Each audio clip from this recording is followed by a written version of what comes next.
Good evening Visakha వాజీ news కి స్వాగతం. నా పేరు మీనా కొనతల. ముందుగా వాజీ హెడ్లైన్స్ చూద్దాం. గాంధీ మహాత్ముని ఆశయ సాధన దిశగా మహావిశాఖ నగర పాలక సంస్థ అడుగులు. నగర పారిశుద్ధ కార్మికులకు ఘనంగా సత్కరించి సేవా అవార్డ్స్ ను అందజేసిన GVMC commissioner Saikanth Varma.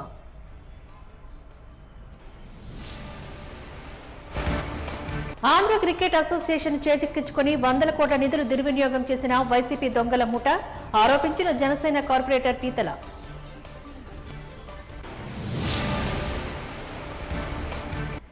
Municipal ఉపాధ్యాయులకు సర్వీస్ రూల్స్ అమలు చేసి పీఎఫ్ సమస్య పరిష్కరించాలన్న ఏపీటీఎఫ్ ప్రభుత్వం మొండి వైఖరి మానాలంటూ నినందించిన సిబ్బంది. ఇక డీటెయిల్స్ చూద్దాం. గాంధీ మహాత్ముని ఆశయ సాధన దిశగా మహావిశాఖ నగర పాలక సంస్థ అడుగులు వేస్తూ జాతీయ స్థాయిలో ఉత్తమ నగరంగా నిలిచిన సందర్భంగా నగర పారిశుద్ధ కార్మికులకు ఘనంగా సత్కరించి సేవా అవార్డ్స్ ను అందజేశారు. ఈ మేరకు చిల్డ్రన్స్ ఎరీనాలో నిర్వహించిన స్వచ్ఛత ఏకో వైజాగ్ అవార్డ్స్ కార్యక్రమంలో భాగంగా నగర మేయర్ గోలగాని హరివెంకట కుమారి, కమిషనర్ సాయికాంత్ వర్మలు పలువురు కార్పొరేటర్లు పాల్గొన్నారు. ఈ మేరకు జీవీఎంసీ కమిషనర్ సాయికాంత్ వర్మ మాట్లాడుతూ ఈ ఘనత సాధనకు కృషి చేసిన ప్రతి ఒక్కరిని గర్విస్తూ నగరంలోని ఉత్తమ పారిశుద్ధ్యం కనబరిచిన వార్డులను 3వ పార్టీ వారి ద్వారా గుర్తించి వారికి సేవా అవార్డ్స్ ను స్వచ్ఛత ఏకో వైజాగ్ అవార్డ్స్ ను ప్రదానం చేయడం జరుగుతోంది.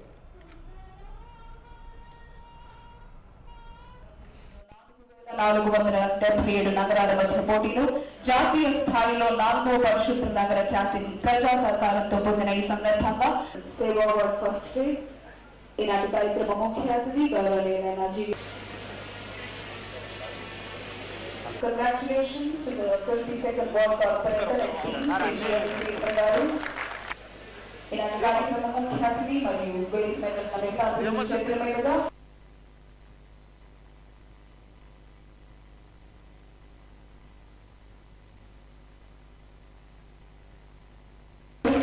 Congratulations. We also welcome Sri G. Sanyasrao garu, Sanitary Inspector, 18th Ward.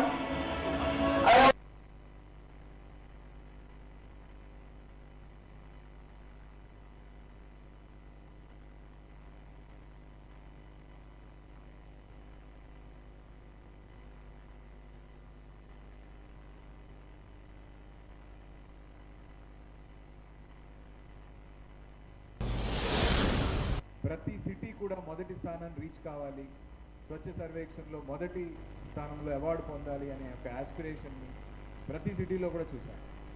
And దాని నుంచి ప్రతి ఒక్క నగరం కూడా every city started making efforts.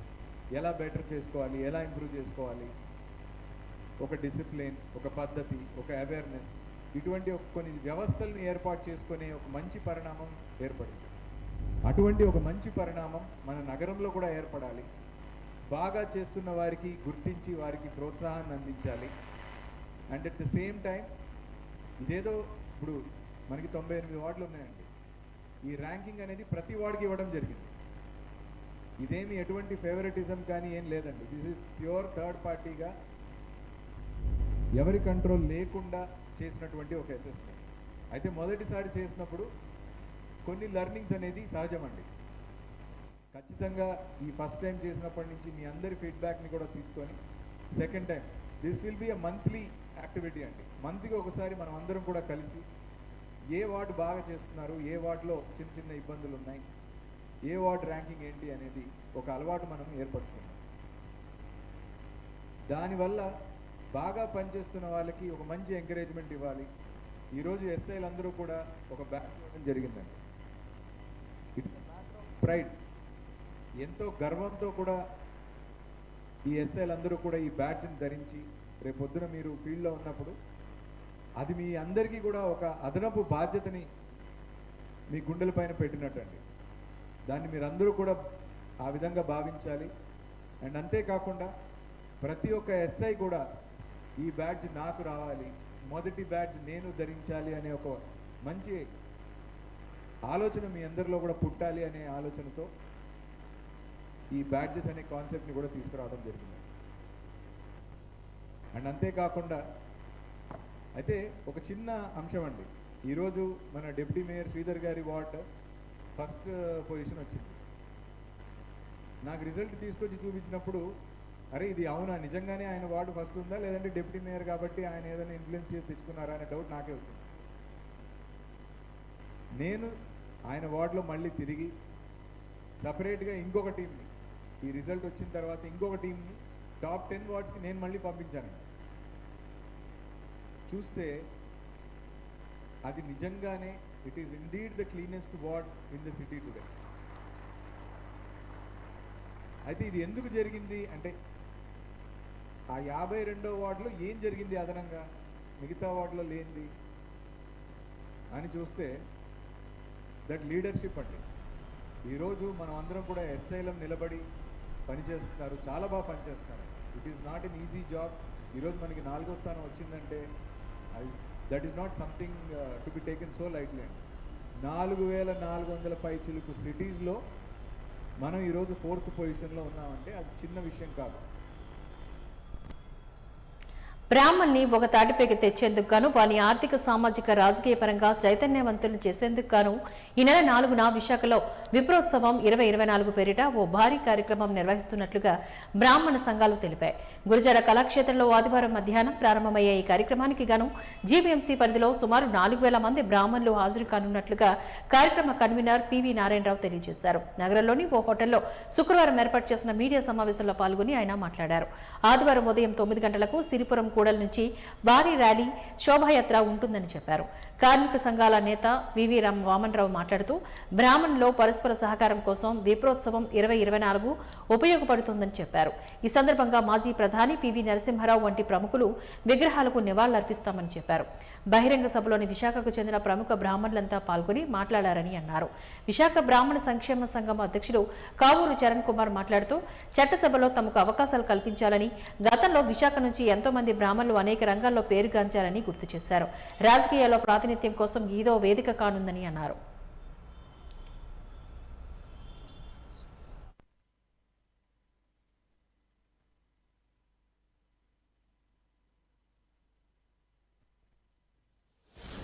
అయితే ఈ విప్రోత్సవం అనేటటువంటిది విశాఖపట్నంలో ఇది మొదటిది కాదు, అలాగని చివరిది కూడా కాకూడదు అనేటటువంటి ఆలోచనతో మేము తలపెట్టినటువంటి ఈ కార్యక్రమం. అయితే ఇందులో మేము చర్చించేది చాలా ముఖ్యమైనటువంటి విషయాలు చర్చించాలనుకుంటున్నాం.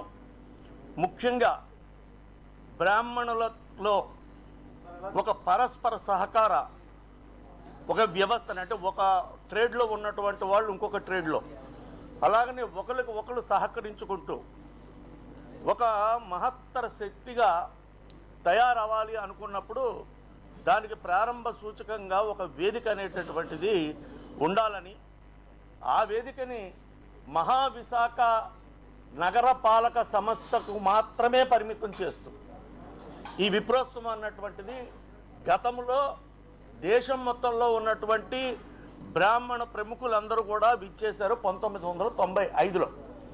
తర్వాత ఇప్పుడు ఇక్కడ చేస్తున్నది మాత్రం గ్రేటర్ విశాఖపట్నం మున్సిపల్ కార్పొరేషన్ పరిధిలో ఉన్నటువంటి 8 నియోజకవర్గాలు, కొన్ని పూర్తిగా, కొన్ని పాక్షికంగా, కొన్ని నియోజకవర్గాలు, వీటితో కలిపి ఇది చేయాలనుకుంటున్నాం. ఇందులో ముఖ్యంగా మేము తీసుకోబోయే నిర్ణయాలు ఏవైతే 4వ తారీఖున మేము తీసుకుంటామో ఆ నిర్ణయాలు బహుశా ఒక ఆలోచనని కేవలం విశాఖపట్నంలోనే కాకుండా, రాష్ట్రంలోనే కాకుండా పక్క రాష్ట్రాల్లో, అలాగనే అవసరమైన దేశంలో కూడా ఒక కుదిపేలాగా, తర్వాత కేవలం ఏదో ఎన్నికల టైంలోనో, లేకపోతే ఏదైనా నాయకులు వచ్చినప్పుడో, లేకపోతే ఈ పిక్నిక్లుగానో కాకుండా నిరంతరం ఒక వ్యవస్థగా ఈ బ్రాహ్మణ జాతి, ముఖ్యంగా జీవీఎంసీ పరిధిలో ఒక పటిష్టమైనటువంటి ఒక వ్యూహంతో మేము ముందుకెళ్తున్నాము. అందులో భాగంగానే రేపు జరిగేటటువంటి ఈ గురజాడ కళాక్షేత్రంలో జరిగేటటువంటి దాంట్లో 9 గంటలకు విశాఖపట్నంలో మొత్తం బ్రాహ్మణ ప్రముఖులు ఎవరైతే ఉన్నారో వాళ్ళ తాలూకు విగ్రహాలకు ఒకే టైంలో మేమందరం కూడా విడివిడిగా అంటే గ్రూపులుగా వెళ్ళి 9 గంటలకు మొత్తం బ్రాహ్మణ ప్రముఖుల తాలూకు విగ్రహాలన్నిటికీ కూడా మేము ఆ రోజు ఉదయాన్నే పూలమాలంకరణ చేసి వాళ్ళ ఆశీస్సులు తీసుకుని మేము మధ్యాహ్నం కార్యక్రమంకి వెళ్తాం. మేము మధ్యాహ్నం కార్యక్రమం కూడా మాకు సిరిపురం జంక్షన్ వద్ద మేమందరం కూడా గ్యాదర్ అయ్యి అక్కడ నుండి శోభాయాత్ర, బ్రాహ్మణుల యాత్ర అంటే ఒక విశిష్టత ఉండేలాగా డిజైన్ చేస్తున్నాం. ప్రజల ఆదరాభిమానాలే తనని అఖండ మెజార్టీతో గెలిపిస్తాయని దక్షిణ నియోజకవర్గ ఎమ్మెల్యే వాసుపల్లి గణేష్ కుమార్ అన్నారు. 104 వైజాగ్ డిఫెన్స్ అకాడమీ రామబాణం కళాశాల సంయుక్త ఆధ్వర్యంలో ఎమ్మెల్యే వాసుపల్లి జన్మదిన వేడుకలు, నగరంలోని పలుచోట్ల రక్తదాన శిబిరాలు, ఉచిత వైద్య శిబిరాలు, పేదలకు వస్త్రదానం తదితర సేవా కార్యక్రమాలతో ఘనంగా జరిగింది. ఈ సందర్భంగా ఎమ్మెల్యే వాసుపల్లి మాట్లాడుతూ టీడీపీ జనసేన కూటమి కాకుండా అన్ని పార్టీలు కలిసి పోటీ చేసినా అవలేలుగా గెలుస్తామని ధీమా వ్యక్తం చేశారు. వైసీపీ నాయకులు, అభిమానులు ఎంత పెద్ద ఎత్తున చూపిస్తున్న అభిమానానికి కృతజ్ఞతలు తెలియజేశారు. ఎంతమంది ప్రతిపక్షాలు కలిసి వచ్చినా సింగిల్ గా దమ్మున నాయకుడు ముఖ్యమంత్రి జగన్మోహన్ రెడ్డి అని 2024లో మళ్లీ ముఖ్యమంత్రి అవ్వడం తథ్యమని స్పష్టం చేశారు.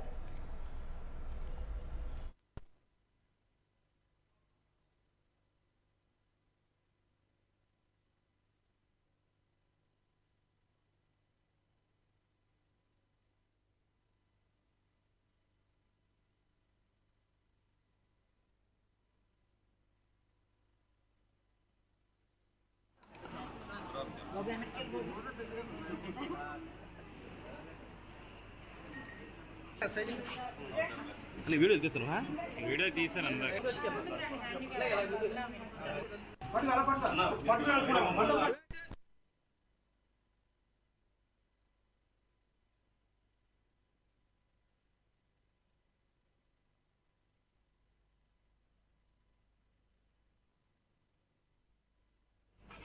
లవ్ కానీ, పవర్ ఆఫ్ సింప్లిసిటీ కానీ, పవర్ ఆఫ్ కంపాషన్ కానీ, ఈ మూడు కూడా ప్రతి ఒక్కరిలో కూడా ఉండాలని చెప్పేసి తెలియజేస్తారు బాబాసాహెబ్ అంబేద్కర్. సో ఆ మూడే వెపన్స్గా నేను ముందుకు తీసుకుని వెళ్తూ ఉంటాను. సో దాని మూలాన ఈరోజు ఏమో దక్షిణ నియోజకవర్గంలో మంచి పేరు సంపాదించుకున్నాను. మళ్ళీ 2024లో ఏదైతే ఈ ఎలక్షన్స్ జరగబోతా ఉందో ఇంకొక 50 రోజుల్లో 60 రోజుల్లో తప్పకుండా బిగ్ మెజారిటీ తోటి ఏమో గెలుస్తానని చెప్పి నేనైతే పూర్తిగా ఈ మీడియా ద్వారా చెప్తాను. సామాన్యంగా గెలుస్తాను. ఎందుకంటే అది ప్రజల అభిమానం. ఎన్ని కొలీజివ్ పాలిటిక్స్ చేసినా సరే, ఎన్ని పార్టీలు కలిసి వచ్చినా సరే, వైఎస్ఆర్సీపీ పార్టీ దగ్గర మాత్రం దిగదుడుపు. జగన్మోహన్ రెడ్డి గారి నాయకత్వంలోని మేమందరూ కూడా పనిచేస్తా ఉన్నాము. అతను చాలా ఎదిగిపోయారన్నమాట. జగన్మోహన్ రెడ్డి గారికి కిందుండే నాయకులకి, వేరే పార్టీ నాయకులకి పెద్ద వ్యాక్యూమ్ ఉందన్నమాట. దరిదాపుల్లోకి వెళ్ళలేరు. జగన్మోహన్ రెడ్డి గారి గాలి బొట్టికి కూడా చాలలేరు అన్నమాట. అంత ఎత్తున ఎదిగిపోయారు జగన్మోహన్ రెడ్డి గారు. ఎంతమంది విరుచుకుపడినా సరే, ఎన్ని ఒక వర్గానికి చెందిన పార్టీ పేపర్లన్నీ కూడా విరుచుకుపడినా కానీ, మీడియా వారు విరుచుకుపడినా కానీ, జగన్మోహన్ రెడ్డి గారి నాయకత్వం దగ్గర ఇవన్నీ కూడా దిగదూడి పనిచేసి తెలియజేస్తాను. ఆంధ్ర క్రికెట్ అసోసియేషన్ చేజిక్కించుకుని 100 కోట్ల నిధులు దుర్వినియోగం చేసిన శరత్ చంద్రారెడ్డి, రోహిత్ రెడ్డి, గోపీంద్రనాథ్ రెడ్డి బృందం పైన సిబిఐ ఈడీలతో విచారణ జరిపించాలని జనసేన కార్పొరేటర్ పీతలమూర్తి యాదవ్ డిమాండ్ చేస్తున్నారు. ఈ మేరకు ద్వారకా నగర్ పోర్టు గ్రంథాలయంలో నిర్వహించిన విలేకరుల సమావేశంలో పాల్గొని ఆయన మాట్లాడారు. పరువు ప్రతిష్టలు, 100 కోట్ల ఆస్తులు ఉన్న ఆంధ్ర క్రికెట్ అసోసియేషన్ పైన విజయసాయి దొంగల ముఠా చేతుల్లో నిలువు తోపిడికి గురవుతుందని ఆరోపించారు. వీరి కన్నుపడటమే ఆలస్యం. ఆంధ్ర క్రికెట్ అసోసియేషన్ నిబంధనలకు విరుద్ధంగా దారుణంగా కబ్జాకు గురైందని అన్నారు. వందల కోట్ల నిధులు, ఫిక్స్డ్ డిపాజిట్లు రాత్రికి రాత్రి హైకోర్టు ఉత్తర్వులకు విరుద్ధంగా మాయమైపోయాయని ఆరోపించారు. రాష్ట్రంలో వైఎస్ఆర్ కాంగ్రెస్ పార్టీ అధికారంలోకి రాగానే వైఎస్ఆర్ కాంగ్రెస్ ఉత్తరాంధ్ర ఇన్ఛార్జిగా విజయసాయిరెడ్డి విశాఖలో అడుగుపెట్టగానే కామధేనువు లాంటి ఆంధ్ర క్రికెట్ అసోసియేషన్ పైన ఆయన కన్ను పడిందని అన్నారు.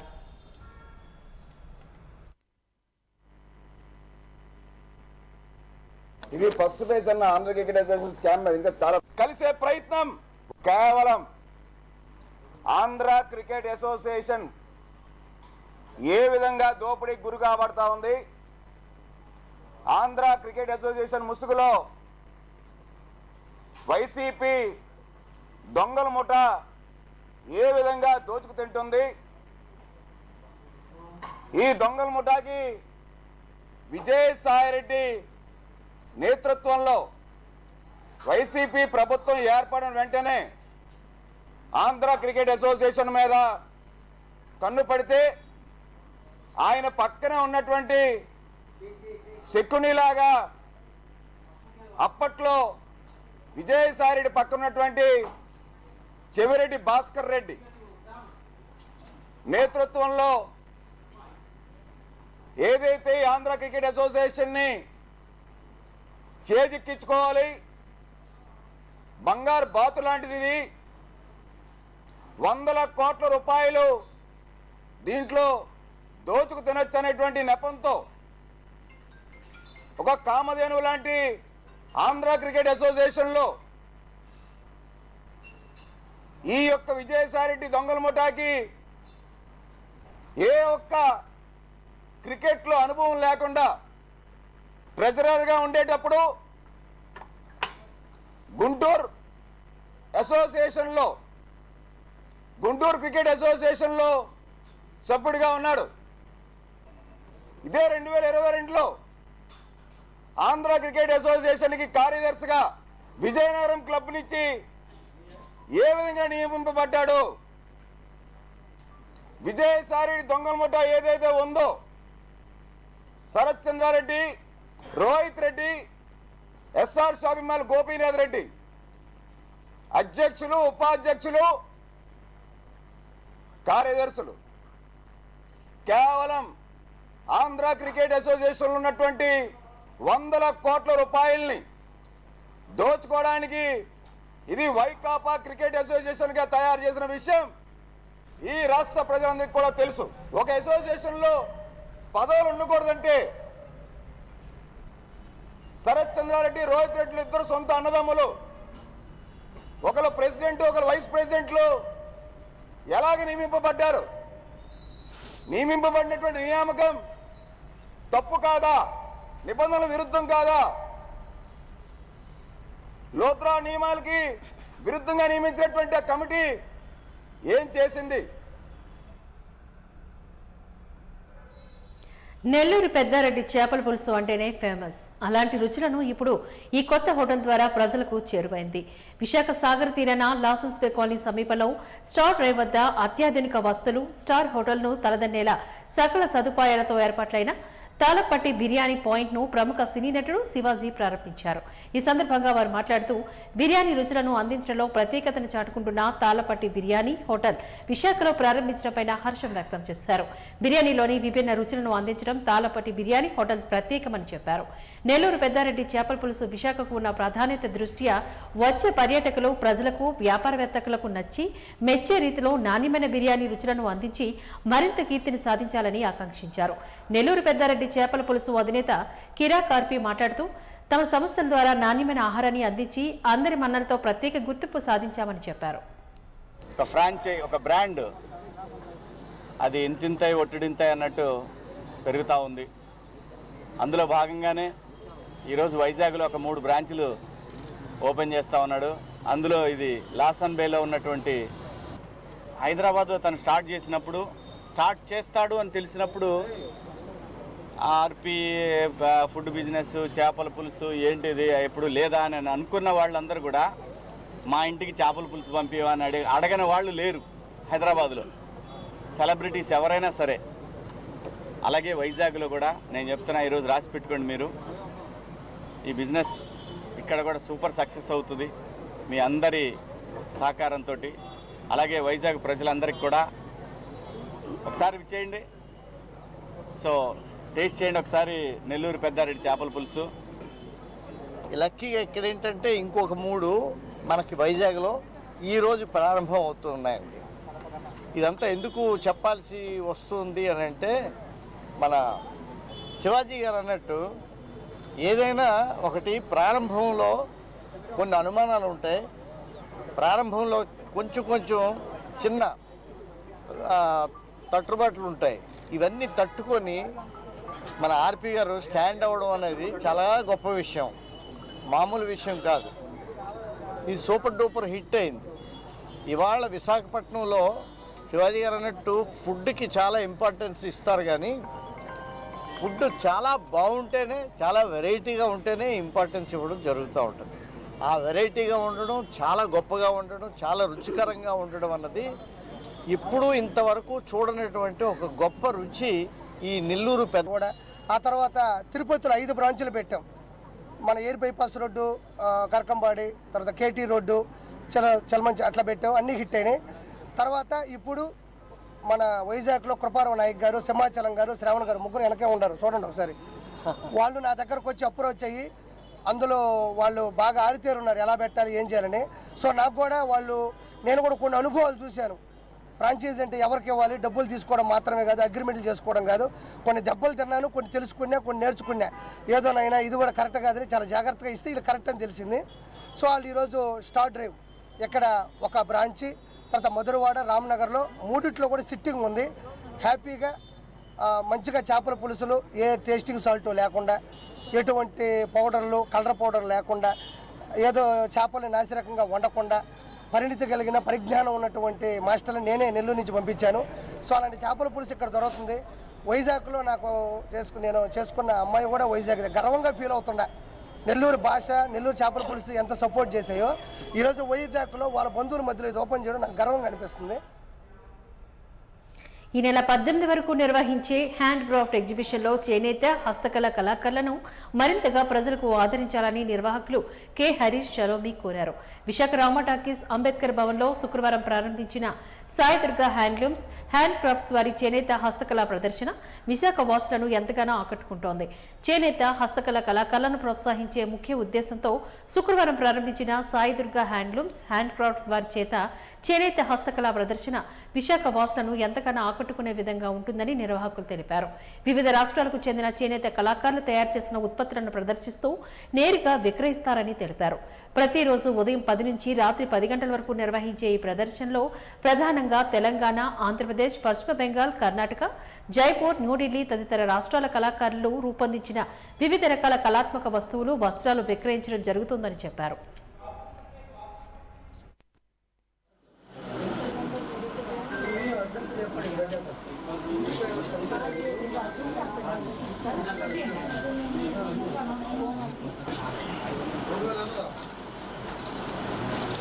చెప్పండి. హరీష్, కే హరీష్.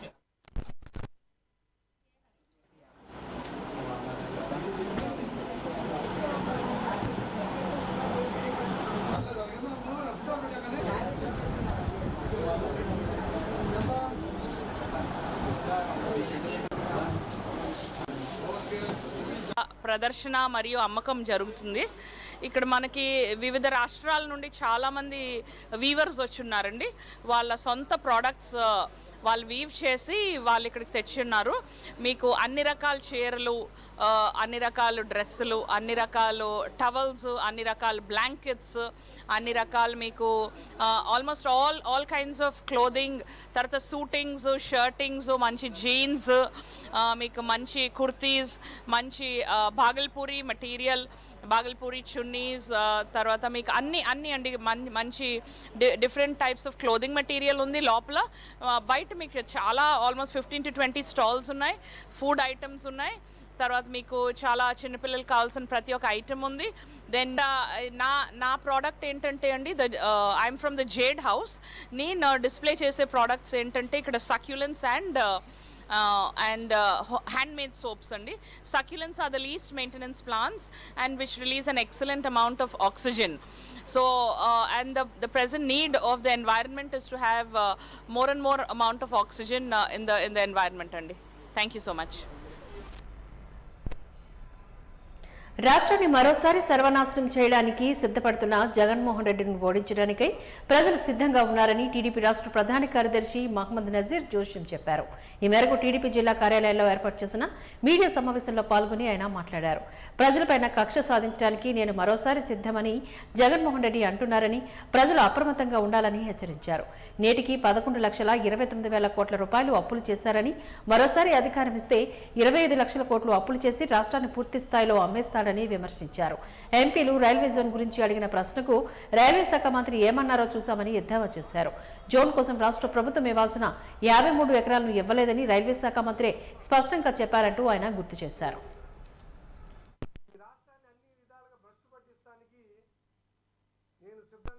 జగన్మోహన్ రెడ్డి అంటున్నాడు. ఈ మాటలు మేము ఎందుకు అంటున్నామంటే, ఆంధ్రప్రదేశ్లో గడిచిన 10 రోజుల నుంచి ప్రజల దగ్గర నుంచి దొబ్బిన డబ్బులు, పాపపు సొమ్ము, ప్రజల్ని ముంచేసి వాళ్ళ జీవితాన్ని సర్వనాశనం చేసి లక్షల కోట్లు సంపాదించిన అతి పేద ఈ రాష్ట్ర ముఖ్యమంత్రి జగన్మోహన్ రెడ్డి గారు ఆ యొక్క అవినీతి డబ్బుతో ఇష్టారాజ్యం ఎక్కడ పడితే అక్కడ అతని ఒక్కడి ఫేస్ని వేసుకొని అన్ని చోట ఇలా అంటున్నాడు. మిమ్మల్ని సర్వనాశనం చేయడానికి నేను సిద్ధం అంటున్నాడు. మిమ్మల్ని నాశనం చేయడానికి నేను సిద్ధం అంటున్నాడు. మళ్ళీ ఇలా పెట్టాడు, మీ జీవితాన్ని పిడిగుద్దులతో గుద్దే గుద్దు గుద్దే గుద్దు మళ్ళీ గుద్దుతానంటున్నాడు జగన్మోహన్ రెడ్డి. ఇలా ఇలా ఇలా ఇలా ఓ జగన్మోహన్ రెడ్డి, నీ యొక్క ఆలోచనలే మాకు శ్రీరామ రక్ష. ఎందుకంటే ఈ రాష్ట్రాన్ని అన్ని విధాలుగా సర్వనాశనం చేయడం కాకుండా, వాస్తవాలు చూస్తే నిన్న రైల్వే శాఖ మంత్రి కేంద్రంలో ఏమన్నాడండి ఆయన, మా ఎంపీలు ప్రశ్నిస్తే ప్రశ్నకి జవాబు ఏమండి, ఉత్తరాంధ్రకి రైల్వే జోన్ ఏంటండి అంటే, మీ రాష్ట్ర ప్రభుత్వం 53 ఎకరాలు మాకు ఇవ్వాల్సింది ఇవ్వకుండా 57 నెలల నుంచి ఆడుకొని దొబ్బుతుంటే మేము ఎక్కడి నుంచి పెట్టాలరా బాబు రైల్వే జోను? గాలిలో పెట్టాలా, విశాఖపట్నం బంగాళాఖాతంలో నీళ్లలో పెట్టాలా? మమ్మల్ని అడుగుతారేంటి? మతి లేని మీ జగన్మోహన్ రెడ్డికి, మతి లేని మీ ప్రభుత్వాన్ని అడగండి రా బాబు. ప్రఖ్యాత మాడ్యులర్ ఇన్ఫ్రాస్ట్రక్చర్ బ్రాండ్ మోడ్కో విశాఖపట్నంలోని సాగర్ నగర్ చిత్రాల హరి స్టూడియోస్లోని తన సంచలనాత్మక ఓపెన్ హౌస్ ఇన్స్టా విల్లాను ఆవిష్కరించింది. ఈ మోడల్ విల్లా వైజాగ్లో నిర్మాణ పరిశ్రమను మార్చడానికి సిద్ధంగా ఉన్న మోడ్కో మొట్టమొదటి ఆధునిక నిర్మాణంగా ఉండబోతోంది. లాంచ్ ఈవెంట్ సందర్భంగా మోడ్కో సీఈఓ నైటెక్ లకాని మాట్లాడారు. మా ప్రతిష్టాత్మక ప్రాజెక్టుల ద్వారా మోడ్కో 300 నుంచి 400 మాడ్యులర్ విల్లాలను వైజాగ్లో తయారు చేయడానికి హోటల్ కంపెనీలు మరియు బిల్డర్స్లతో కలిసి పనిచేయాలనే లక్ష్యంగా పెట్టుకుంది. వేగవంతమైన మరియు స్థిరమైన నిర్మాణాన్ని అందిస్తున్నామని చెప్పారు. ఆవిష్కరణ మరియు స్థిరత్వం పట్ల మోడ్కో నిబద్ధత దాని నిర్మాణ తత్వశాస్త్రంలోని స్పష్టంగా కనిపిస్తోంది. ఇది గ్రీన్ బిల్డింగ్ సూత్రాలతో సజావుగా సమలేఖనం చేస్తోంది. కంపెనీ తన మాడ్యులర్ యూనిట్లలోని 90% రీసైకిల్ చేయబడిన పదార్థాలను మాత్రమే ప్రభావాన్ని ఉపయోగించి నియంత్రిత వాతావరణంలో తయారు చేస్తుంది. పర్యావరణ ప్రభావాన్ని నిర్ధారించడంతో పాటుగా ఆకుపచ్చ మరియు స్థిరమైన పరిష్కారాన్ని అందిస్తోంది.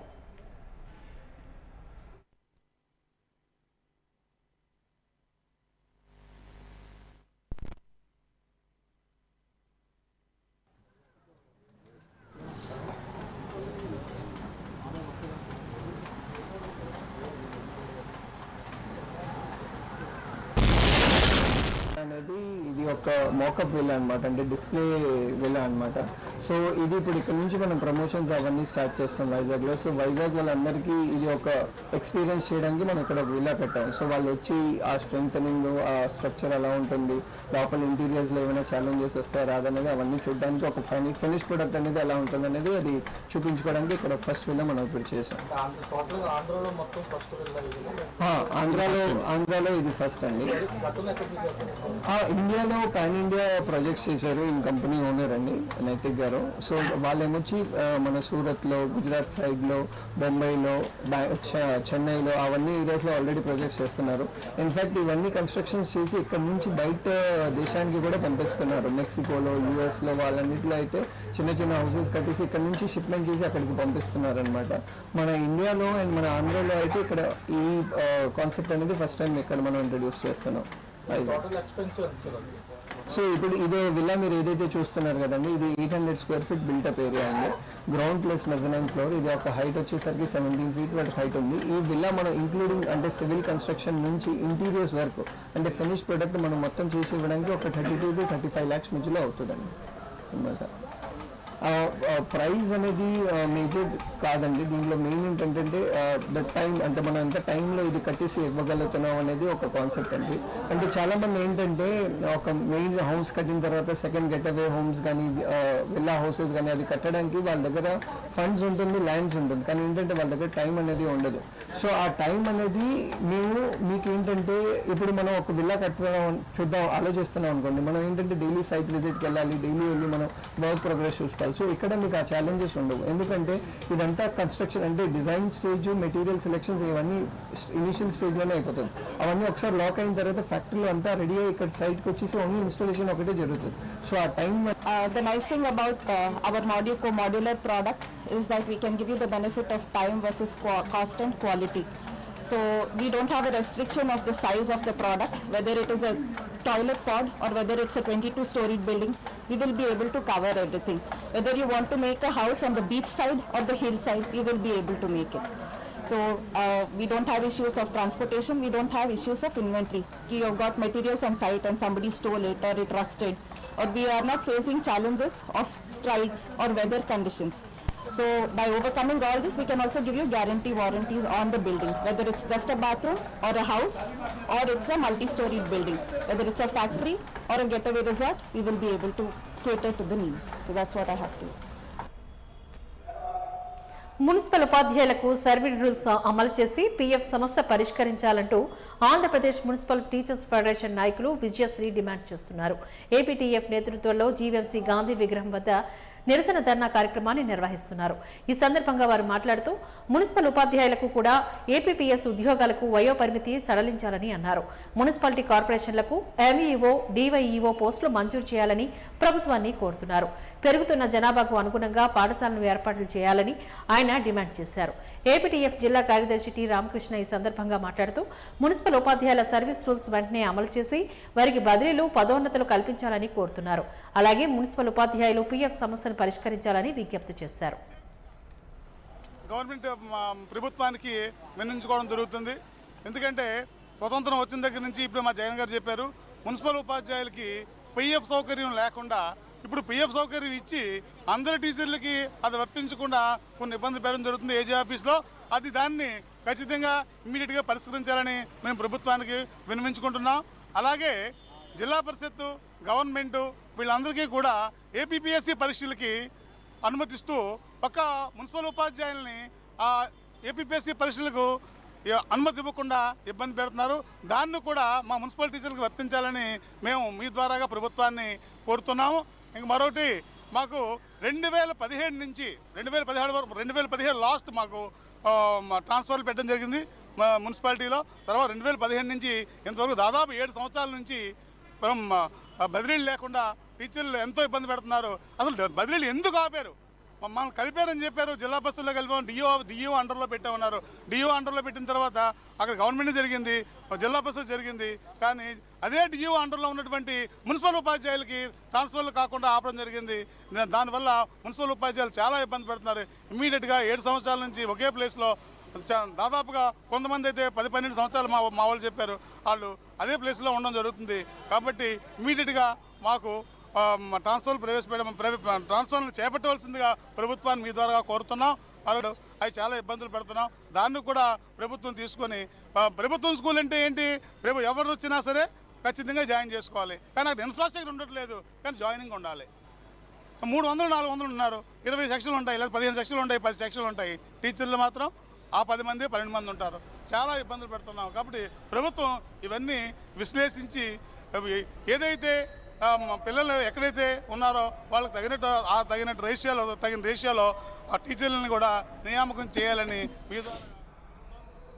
వాజీ న్యూస్ ముగించే ముందు ముఖ్యాంశాలు మరొకసారి చూద్దాం. గాంధీ మహాత్ముని ఆశయ సాధన దిశగా మహావిశాఖ నగరపాలక సంస్థ అడుగులు. నగర పారిశుద్ధ కార్మికులకు ఘనంగా సత్కరించి సేవా అవార్డ్స్ను అందజేసిన GVMC commissioner Saikanth Varma.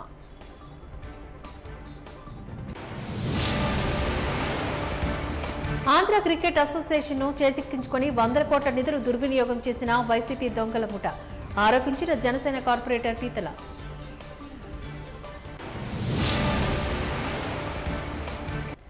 Municipal ఉపాధ్యాయులకు సర్వీస్ రూల్స్ అమలు చేసి పీఎఫ్ సమస్య పరిష్కరించాలన్న ఏపీటీఎఫ్, ప్రభుత్వం మొండి వైఖరి మానాలంటూ నినందించిన సిబ్బంది.